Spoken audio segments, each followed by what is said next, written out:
We're coming to you from the Sensors Expo 2019 in San Jose.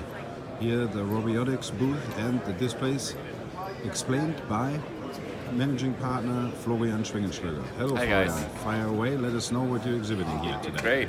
Guys, so here you see our end-to-end IoT solution demo. We are showcasing, as you just see, a service case in an industrial environment. So what I'm holding here is a temperature sensor provided by Hoffmann and Gripner.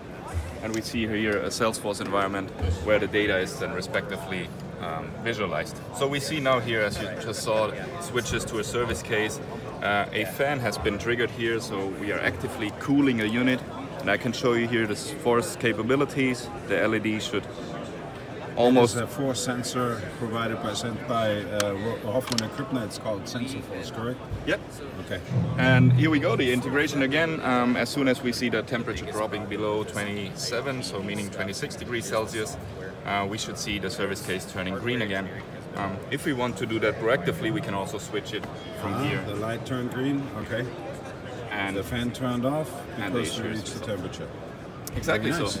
So come by and check our solution. We are excited to realize your industrial solution with you. And have a good rest of the week. Florian.